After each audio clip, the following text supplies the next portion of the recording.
کۆنگرەی یەکگرتووی ئیسلامی کوردستان لە هەلومەرجێکی هەستیار و تایبەتایە.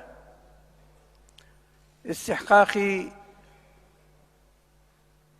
پەیڕەوی نەبوایە، ڕەنگە ئاسان نەبوو، بەڵام لەبەر ئەوەی یەکگرتوو پابەندە بە استحقاقات بە تەواقیت بە کاتەکانی، بۆیە ئەنجامماندا و ئومێد دەکەین کە سەرۆخێر بێ و موفەقیەت بهێنێ لەگەڵ خۆی.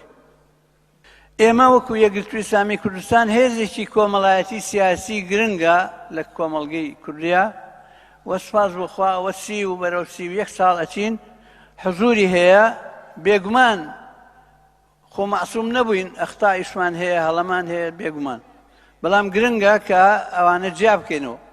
هەڵەیەکی مەنهەجی لەگەڵ هەڵەیەکی کاری فەرقی هەیە، هەڵەیەک لە تەکنیکە ڕوویداوە، هەڵەیەک لە مەنهەجا ڕوویداوە، فەرقی هەیە،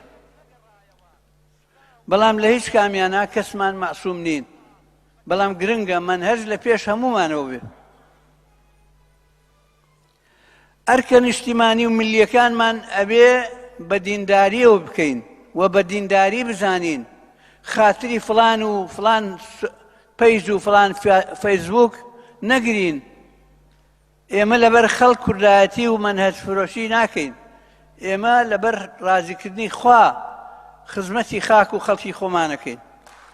ئێمە ئیسلامیەکانی کوردستان هەموو برا و کەسی خۆمانن، هەموو هاوخەبات و هاو تاریخ و یەکتر ئەناسین و پێکەوە لە یەک مەدرسە گەورە بووین.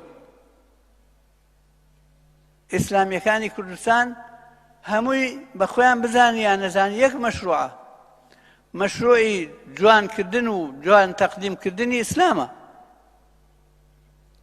ئەوەی زۆر مەبەستە بۆ ئێمە جێی سەرنجە و جێی گرنگیە دۆخی گەلی کوردە لە سووریا وەکو بەشێک لەو گەلە سەمدیدەیی کە لە سووریا هەیە و چەند ساڵە 6 ساڵێکە لە معاناتە هەیە. گەلی سووریا لە حاڵەتێکی هەسیار و گرنگایە، ئەگەر بەڕاستی خۆی نەخاتە قاڵبی دروست لەگەڵ گەیانی تر و لەگەڵ شۆڕژگێڕەکان و لەگەڵ حاڵەتە هەرێمی و نێودەوڵەتیەکە، ڕەنگە بە سەلامەت دەرنەچێ.